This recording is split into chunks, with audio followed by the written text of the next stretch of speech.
Hey guys, welcome back to my channel. If you are new, my name is Bianca.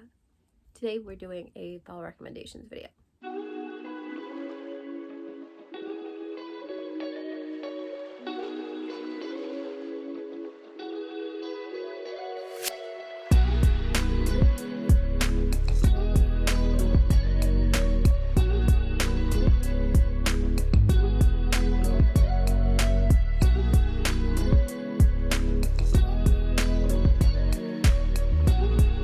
So fall is one of my favorite seasons. I love the crisp air. I love the leaves changing colors. Love the movies, love the books, love the vibes. So today I'm going to be recommending a couple of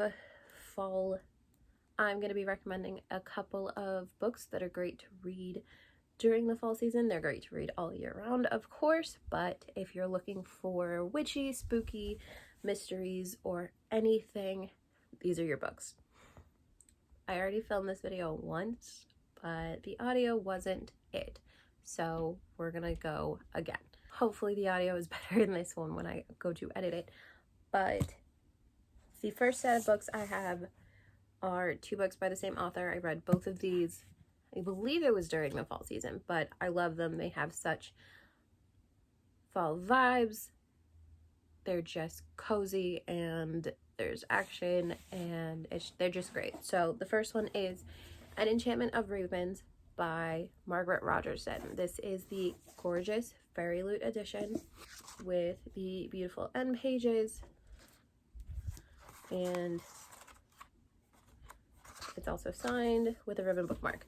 So in this one, the main character is actually a portrait artist, and she is very popular among the Fae. So in this case, I believe he's an autumn prince, contracts her to paint his portrait, but she unfortunately captures something in the portrait that he doesn't want the public to see. So she is brought back to the Fae world where her life is threatened by someone else. I can't remember who, but this is great. I love this. It has a great depiction of Fae. In a lot of other books I've read, the Fae are kind of viewed as safe and gorgeous, and it's just, you get what you see. In this case, they're tricksters. They are dangerous. There is like a veneer that they give off, and you have to experience something to be able to see them for their true selves. And I really enjoyed that aspect of this. And obviously he's the autumn prince, so takes place in autumn. Awesome. So that's a good one. The next one is another one by Margaret Rogerson. This is one of my favorite books of all time. This is Sorcery of Thorns. This is the gorgeous Fairy Loot edition with gorgeous end pages, ribbon bookmark, and it is also signed. So this one follows, I believe her name is Elizabeth, and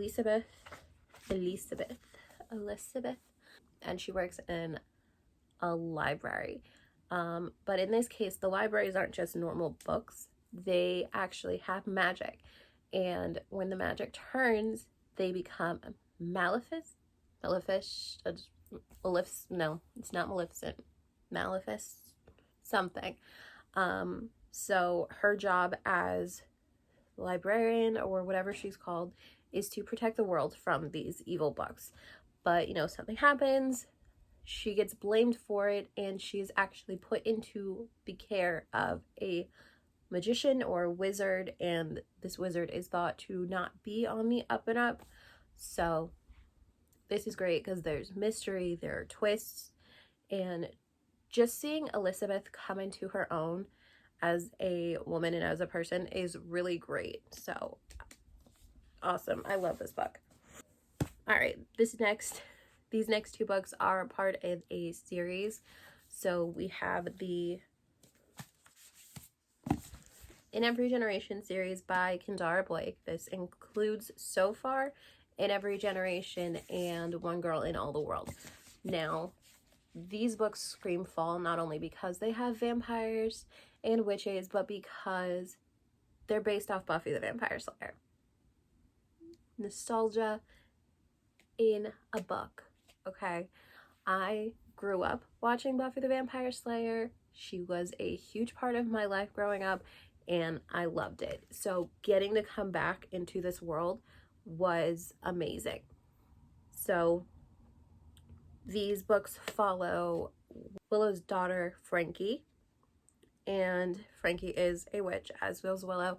And then something catastrophic happens, and Frankie is unfortunately called as the next Slayer. So in this case, we are not only trying to solve an overarching mystery of what happened to cause that catastrophe, but also doing the like episodic big bad episodic what am I trying to say? We're not only trying to solve the overarching mystery, but we're also trying to defeat the episodic big bad that occurs in each book. So these are great.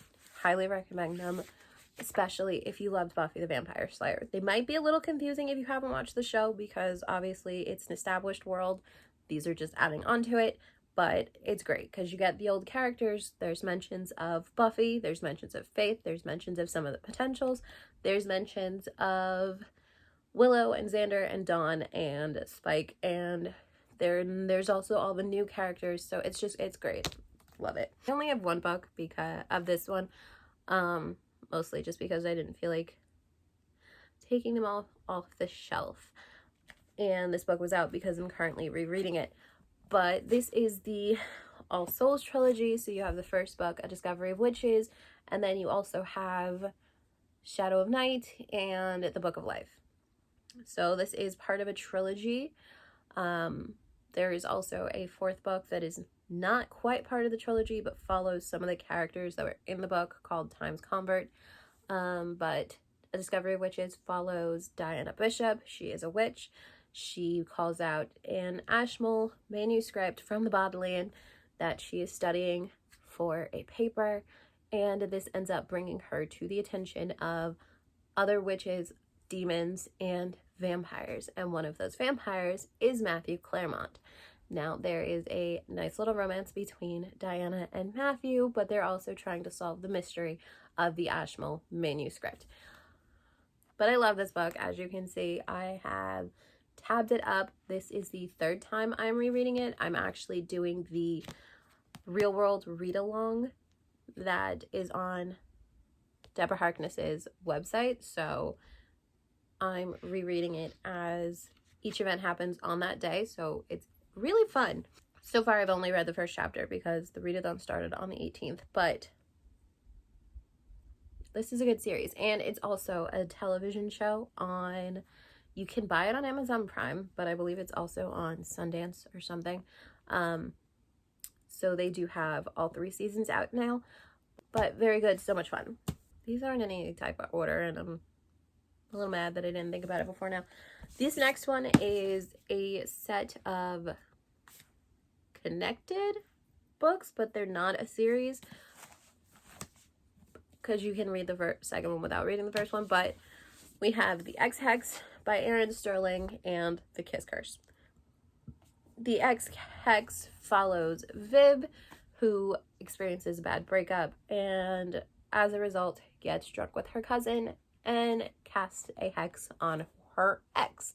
So years later, the ex comes back to their small town where Viv is a teacher at the magic college, or the magic at the, I believe it's at the magic portion of the college, or maybe she works in the non-magic part. I forget. This was just really cute. It's second chance romance. There's magic, there's mayhem, there's just a great family aspect because Viv is really close to her cousin and her aunt, and it's really cute. And the cousin owns a magic shop.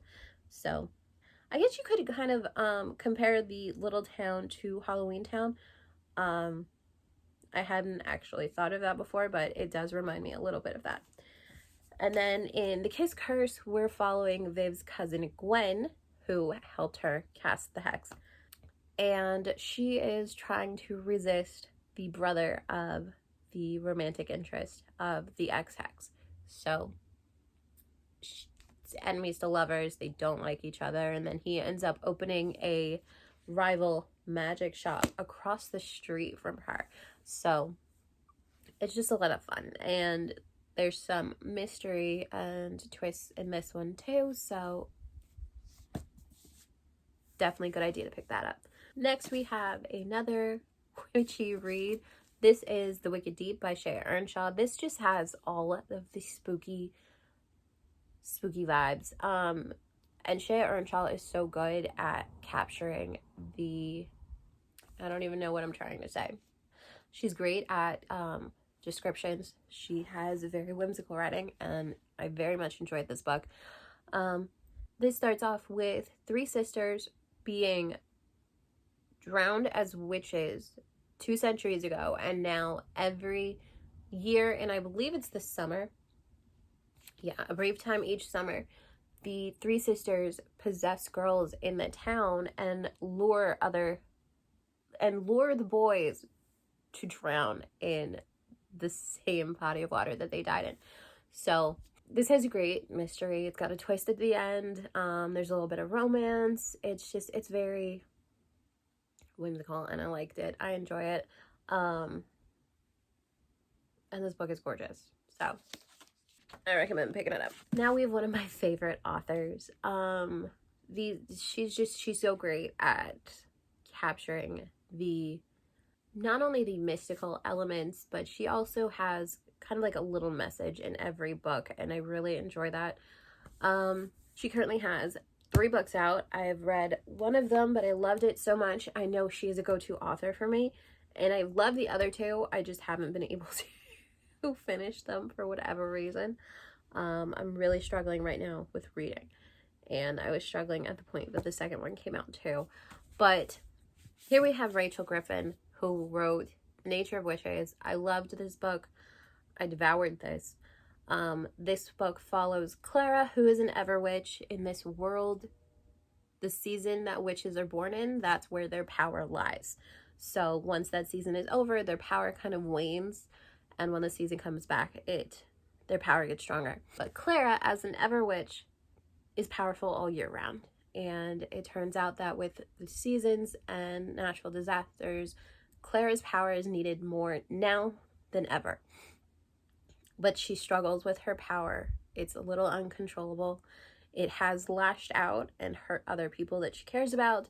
So she ends up receiving a trainer or a helper, another witch who's going to help her control her powers. And so there's a bit of romance. I love that Clara is bisexual. She does have an ex-girlfriend, and she has a male current love interest. So very fun book. And all of Rachel Griffin's books are gorgeous. First editions. I believe it's just the first editions, but these are gorgeous. I've gotten one every time, and I'm so happy. So I love this book. This book made me cry. And the ending is just chef's kiss. The next book she released was Wild is the Witch, and so this follows, I believe her name is Iris. That was close.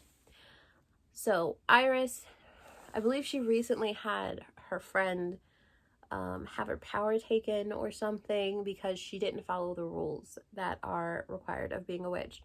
So Iris is dealing with that and working in the nature preserve that her mother works at when she encounters Pike. And Pike, he's kind of judgmental towards witches when they're on the news because witches are known in this world, and she doesn't appreciate it.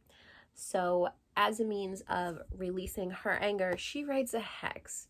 And, she has no intention of casting this hex. She doesn't want to do it, but it ends up being, the paper it's on ends up being taken away by an owl. So Iris and Pike set out to find this owl before the hex comes to fruition. So again, just the world and the writing are beautiful. Yes. And then her most recent, I feel like I'm redundant, her most recent release is Bring Me Your Midnight.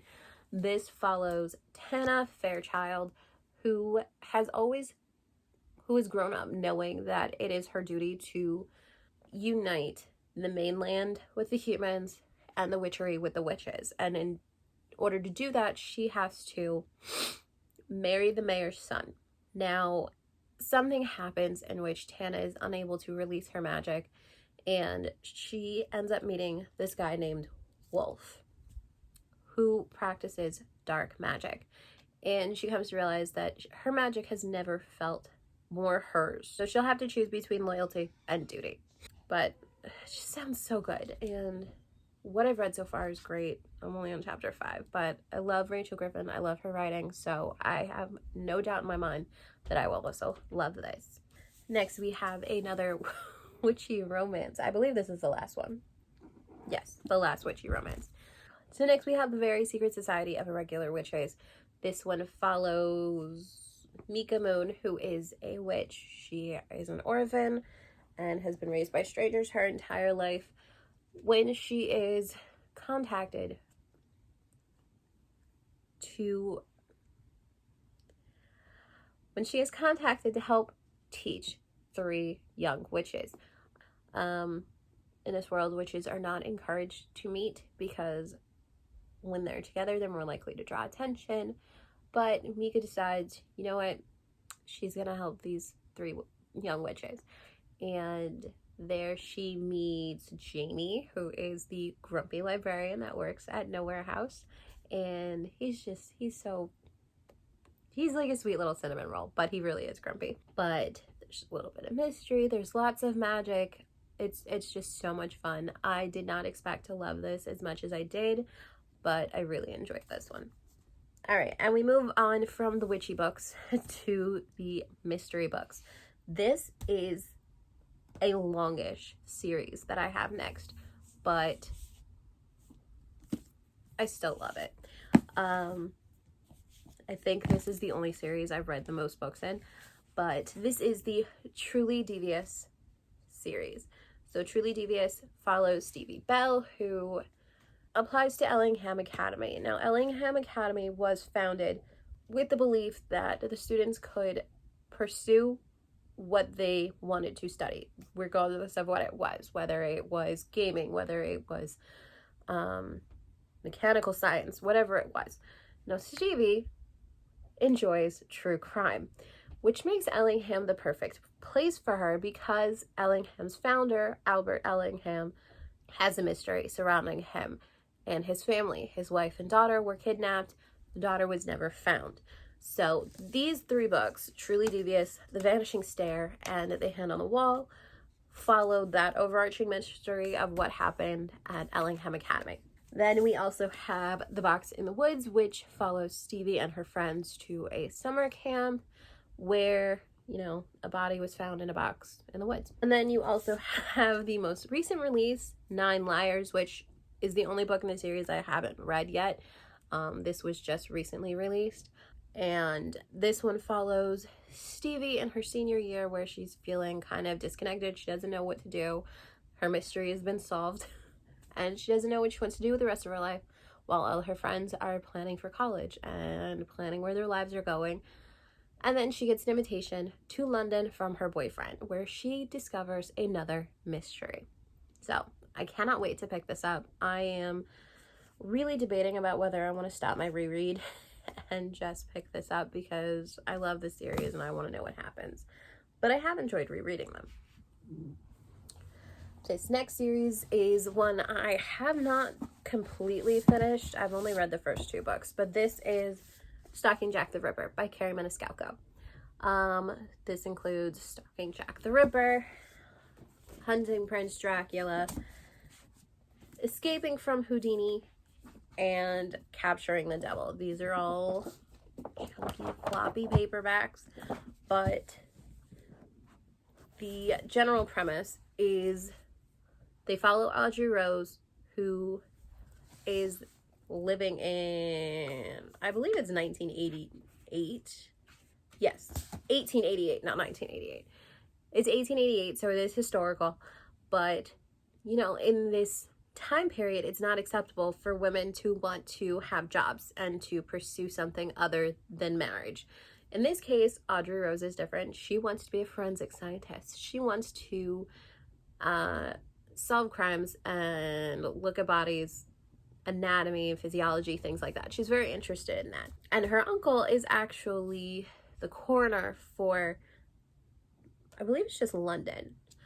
And he teaches Audrey everything he knows.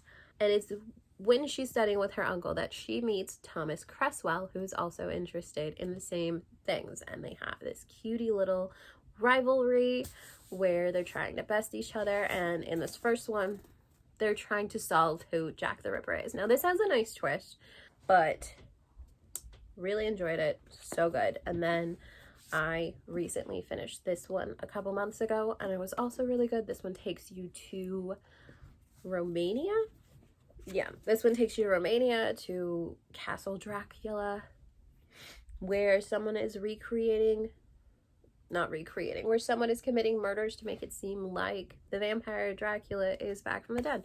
So, or, you know, is alive. But, so good. I really like them. I do kind of recommend you dual read with the audiobook and the physical, because I had a lot of fun doing that. It was nice with all the accents and everything, especially with Hunting Prince Dracula, because you have like the Russian accents and the Germanic ones. It's just really helps you to dive into the story. The next one is just a cutie little book. This is Your Guide to Not Getting Murdered in a Quaint English Village by Maureen Johnson and Jay Cooper. So this is also by the author of the Truly Devious series. And it's just cute little anecdotes about not getting murdered in quaint English villages. And the art style is awesome. And it's fun. So this is a quick read, and it's just a lot of fun.